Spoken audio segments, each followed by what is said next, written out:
आज हम लोग पढ़ेंगे ख्याति की मूल्यांकन की विधियां।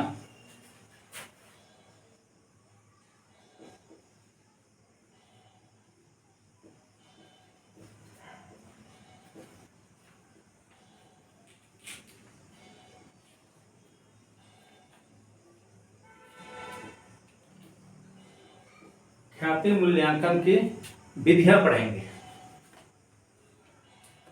कितने तरह से ख्याति की मूल्यांकन की जाती है। तो सबसे पहला है औसत लाभ विधि। पहला है औसत लाभ विधि।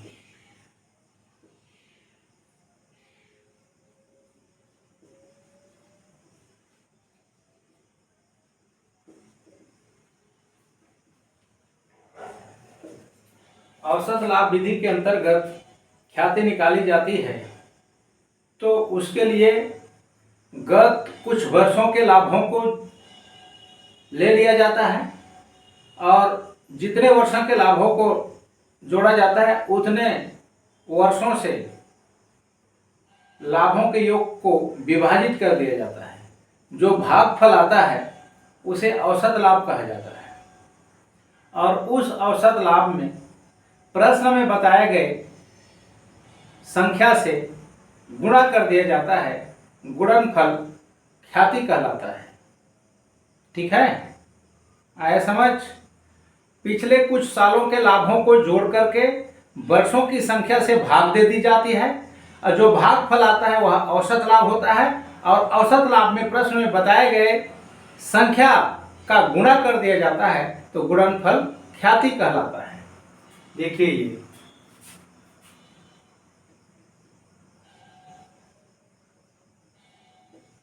गत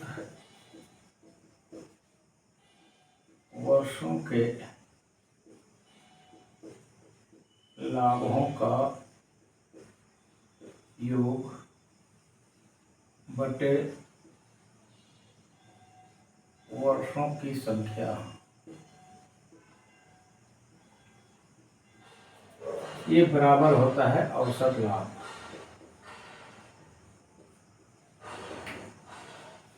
ये निकल जाता है औसत लाभ। तो ख्याति निकालेंगे। ख्याति बराबर औसत लाभ गुणा क्रय वर्ष। क्रय वर्ष ये सूत्र है। ये सूत्र है। पहले औसत लाभ निकालते हैं फिर क्रय वर्ष का गुणा कर दिया जाता है तो ख्याति निकल जाती है। जैसे कि एक प्रश्न है आपका,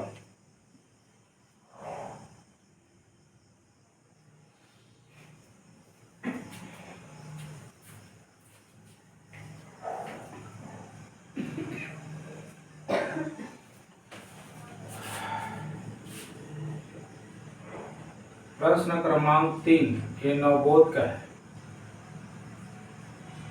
नवबोध का प्रश्न क्रमांक 3। इसमें लिखा है एक फर्म के पिछले 5 वर्षों के लाभ इस प्रकार हैं। 2010 में 4 लाख, 11 में 3,98,000, 2012 में 4,50,000, 2013 में 4,35,000, 2014 में 5 लाख रुपये। पिछले 4 वर्षों के क्रय के आधार पर औसत लाभ विधि द्वारा ख्याति की गणना कीजिए। तो हम लोग सबसे पहले लाभों का योग करते हैं। लाभों का योग बराबर 2010 में 4 लाख, 11 में 3,98,000, 12 में 4,50,000 और 13 में 4,45,000 और 14 में 5 लाख। ये सबको जोड़ देते हैं। 4 3 7, 7 4 11, 11 और 4 15, 5 20 लाख 95,000, 20,95,000, 45, 50, 95, 500, 21,93,000, नहीं और है, जोड़ देते हैं, बराबर 1, 2, 3, 5, 8, 13,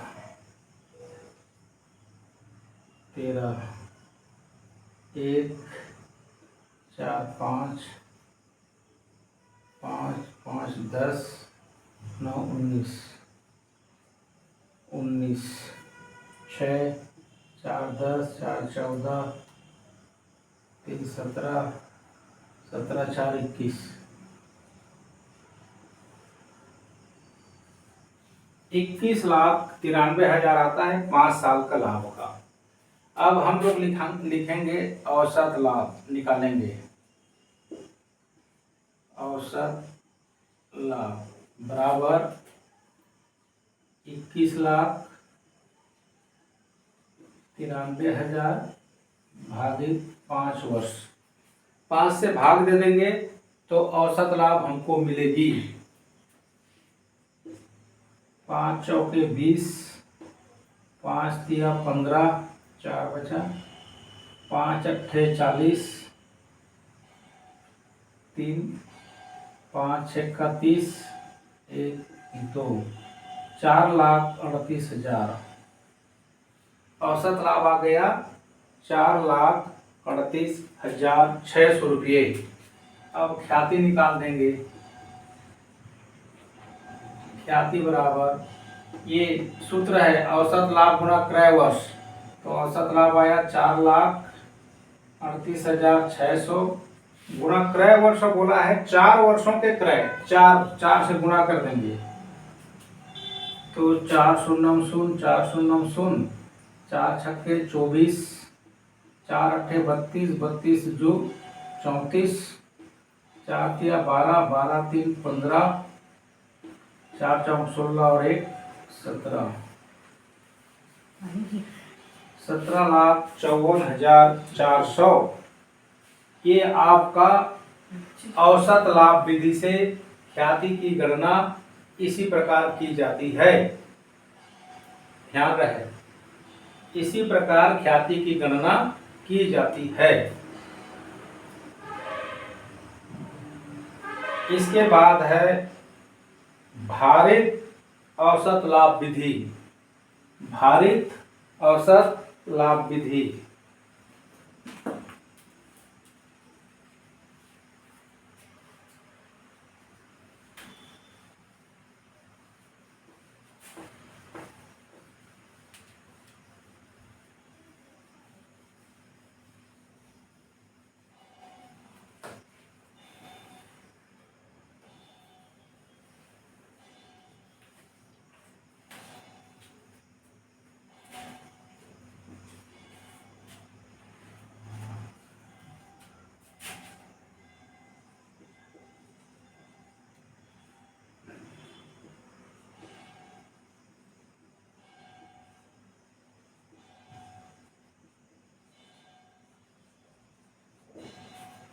भारित औसत लाभ विधि से ख्याति उसी प्रकार निकाली जाती है जिस प्रकार औसत लाभ विधि के अंतर्गत ख्याति निकाली जाती है।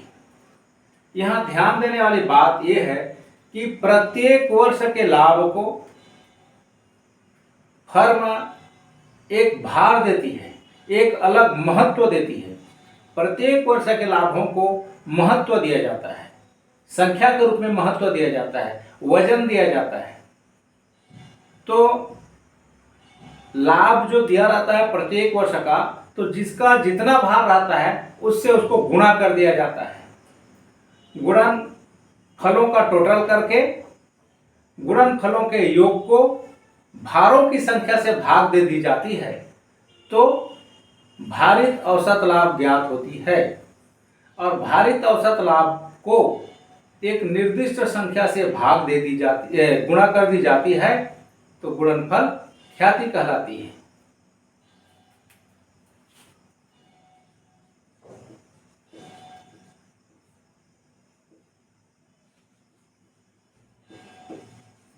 इसमें प्रत्येक वर्ष के लाभ को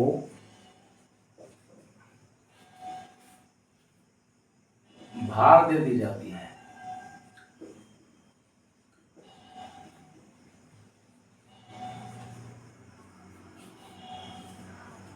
इसलिए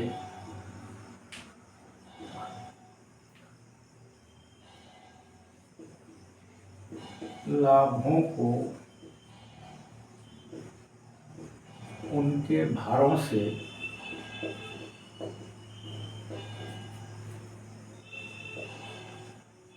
गुणा करके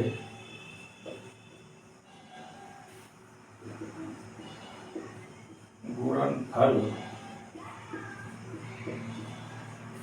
ज्ञात किया जाता है।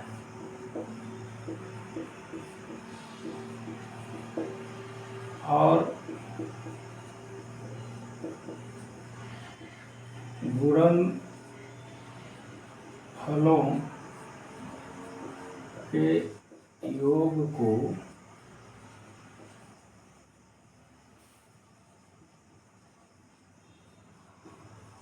भारों के योग से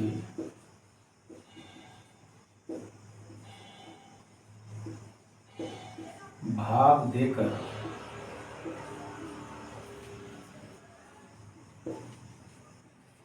भारित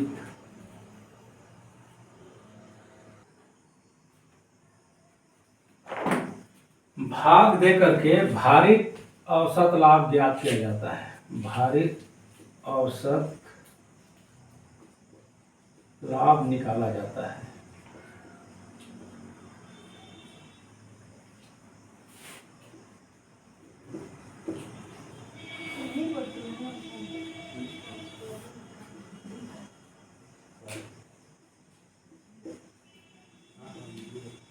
तत्पश्चात भारित औसत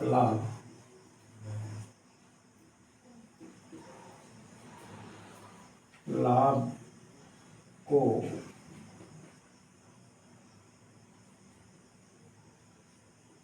प्रश्न में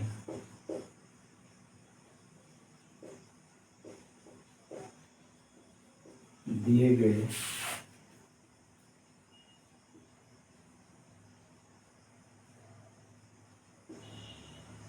संख्या से गुणा कर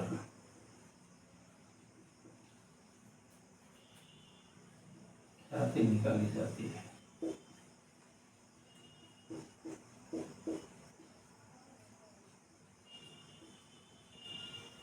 ये इसका रूल है।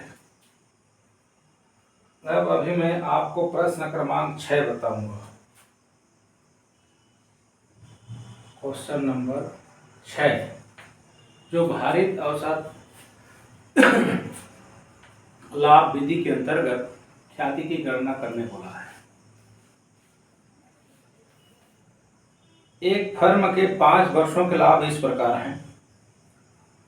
वर्ष 11-12 में 20,000, 12-13 में 24, 13-14 में 30,000, 14-15 में 25,000 और 15-16 में 18,000। ख्याति का मूल्यांकन पिछले 3 वर्षों के क्रय के आधार पर भार युक्त औसत लाभ विधि द्वारा ज्ञात कीजिए। भार क्रमशः 1, 2, 3, 4 और 5 है। 11-12 को एक नंबर दिया, 12-13 को 2, 13-14 को 3, 14-15 को 4 और 15-16 को 5। यही भार है। तो हम लोग अभी इस सवाल को बनाएंगे।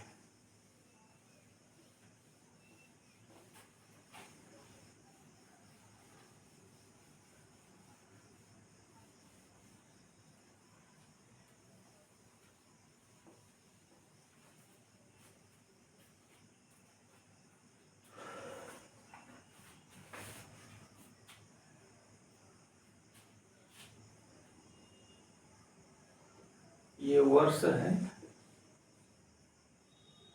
ये लाभ,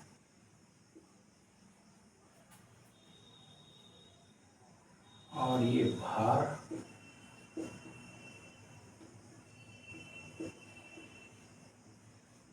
गुणनफल। ऐसे एक कॉलम बना लेंगे।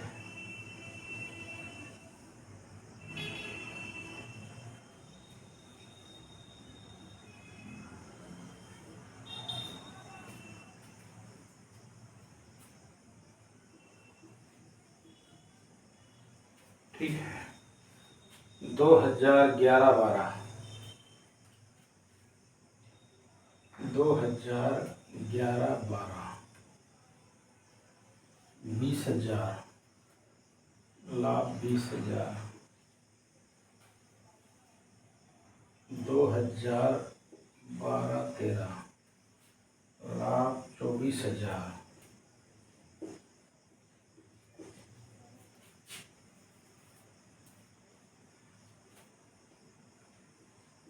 2013-14 30,000 लाभ। 2014-15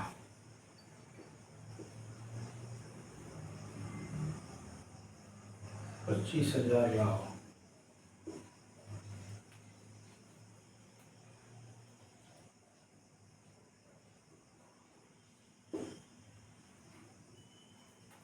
18,000। ये लाभ है। भार दिया है 11-12 को 1, 12-2, 13-14 को 3, 14-15 को 4, 15-16 को 5। भारों से इनको गुणा करते जाएंगे तो 20,000 गुणा 1 बराबर 20,000 रुपया होता है। 24,000 गुणा 2 बराबर 48,000 होता है। 30,000 गुणित 3 बराबर 90,000 होता है। 25,000 गुणा 4 बराबर 1 लाख बनता है। 18,000 गुणित 5 बराबर 90,000 होता है। यहाँ पर ऐसे गुणा करके गुणनफलों का टोटल कर देंगे। 8 का 8, 2 4 6 9 15, 15 और 9 24, 2 और 1 3, 3,48,000 गुणनफलों का योग बनता है। भारों का योग देखते हैं। 3 3 6 4 10 5 15।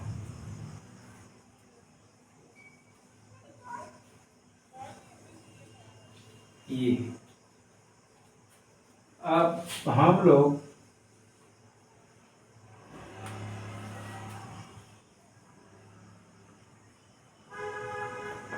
भारित औसत लाभ निकालेंगे। भारित औसत लाभ बराबर गुणनफलों का योग, गुणनफलों का योग बटे भारों का योग।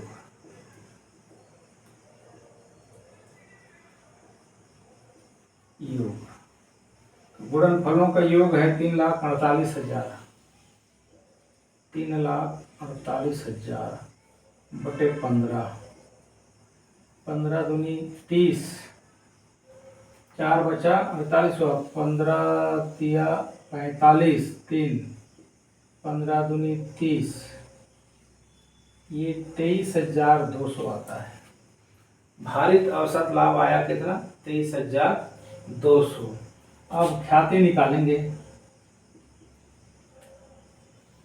ख्याति बराबर भारित औसत लाभ गुणा क्रय वर्ष। तो 23,200 गुणा कितने साल होता है? 3 वर्ष। 3 वर्ष, 3 शून्यम 3 शून्यम 3 दूनी 6, 3 तिया 9, 3 दूनी 6। ये ख्याति है आपका 6,96,000। 6 लाख कितना है, नहीं 69,600, 69,600 आया। क्या 69,600 रुपये आया। ठीक है।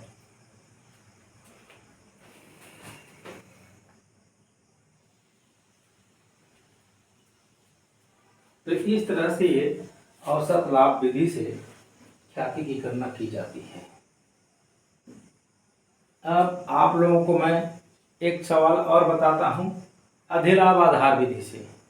अधिलाभ आधार विधि से आप लोगों को मेरा पढ़ाई अच्छा लगता होगा तो मेरे इस चैनल को सब्सक्राइब करेंगे, ताकि अगला जो भी बनाऊंगा आपके पास नोटिफिकेशन पहुँचे जल्दी से जल्दी। तो मैं अभी अधिलाभ आधार विधि से ख्याति की गणना कैसे की जाती है वो बताऊंगा।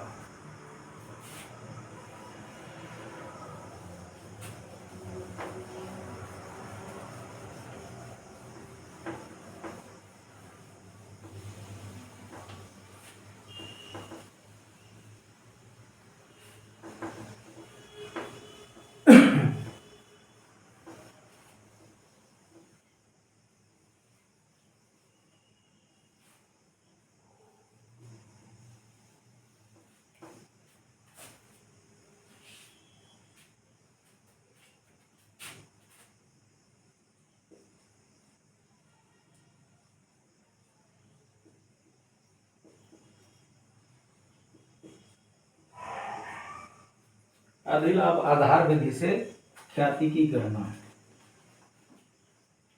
अधिलाभ आधार विधि से ये देखा जाता है कि व्यापार सामान्य लाभ तो कमा रही है, सामान्य लाभ कमाती ही है, सामान्य लाभ से कितना ज्यादा लाभ कमा लिया, तो सामान्य लाभ से अधिक लाभ अर्जित करता है तो अंतर की रकम अधिलाभ कहलाता है। माना कि दो एक ही प्रकार के व्यापार आमने सामने चला रहे हों और दोनों में पूंजी उतने ही लगी हो, तो एक व्यापार कम लाभ कमाता है और दूसरा व्यापार ज्यादा लाभ कमाता है, तो अधिक कितना कमाया वही अधिलाभ है। या फिर कोई भी व्यापारी ये देखता है कि व्यापार में जब व्यापार करता है तो पूंजी विनियोग करता है, और पूंजी विनियोग करते वक्त वो समझ जाता है कि मेरे को 10% की 15% लाभ अर्जित होना ही है साल भर में, परंतु उसे अधिक लाभ अर्जित होता है, जितना वो सोचा है सामान्य दर उससे अधिक लाभ अर्जित होता है। तो कितना अधिक लाभ अर्जित हुआ उसी को हम कहते हैं अधिलाभ। ठीक है। तो इसकी तुलना की जाती है, औसत लाभ में सामान्य लाभ को माइनस कर देते हैं तो जो अंतर होता है वो अधिलाभ कहलाता है। वो क्या कहलाता है? अधिलाभ कहलाता है। तो अधिलाभ जब निकलता है तो उस अधिलाभ में प्रश्न में बताए गए संख्या का गुणा कर देते हैं तो गुणनफल ख्याति कहलाता है। जो देखिए सवाल देख रहा हूं,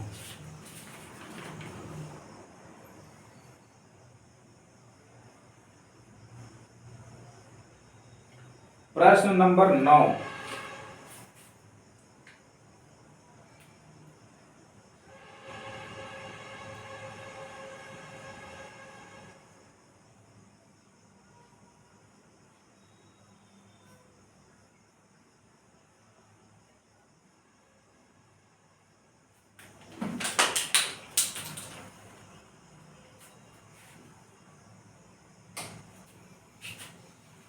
प्रश्न नंबर 9 में बताता है, यह अनुमान था कि एक फर्म अपनी 80,000 रुपये की पूंजी पर 8% लाभ कमाएगी। पिछले 4 वर्षों का वास्तविक औसत लाभ 10,000 रुपये है। साझेदारी संलेख के अनुसार अधिलाभ के 2 वर्ष के क्रय पर मूल्यांकन पर ख्याति निकाली जाती है। ख्याति की राशि निकालिए। ठीक है, तो यहां पर पूंजी बता दिया और सामान्य लाभ की दर बता दिया।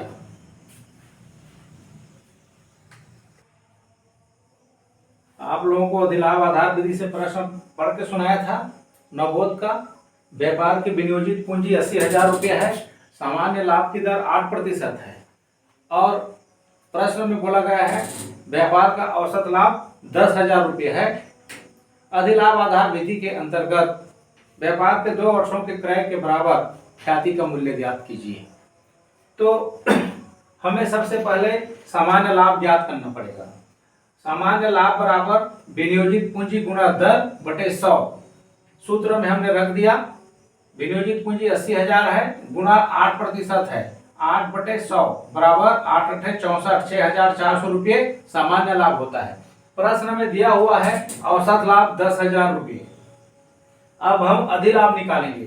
अधिलाभ बराबर होता है औसत लाभ माइनस सामान्य लाभ। औसत लाभ प्रश्न का 10,000 रुपये माइनस सामान्य लाभ 6,400 रुपये, घटाया तो आया 3,600 रुपये। अधिलाभ आ गया 3,600 रुपये। अब ख्याति निकालना है तो ख्याति बराबर अधिलाभ गुणा क्रय वर्ष। तो अधिलाभ आया हमारे पास 3,600 रुपये, 3,600 गुणा 2 वर्ष का क्रय। प्रश्न में बताया गया है 2 से गुणा कर दिए 7,200 रुपये आपका ख्याति आ गया। इस तरह से अधिलाभ आधार विधि में ख्याति की गणना की जाती है। ठीक है, देखिएगा कैसे समझ आता है। वीडियो को 2 बार 3 बार देखेंगे तो आपको अच्छी तरह से समझ आ जाएगा। समझ नहीं आएगा तो आप कमेंट करेंगे, फिर से कुछ बताएंगे। ठीक है, तो आज के लिए इतना ही। धन्यवाद।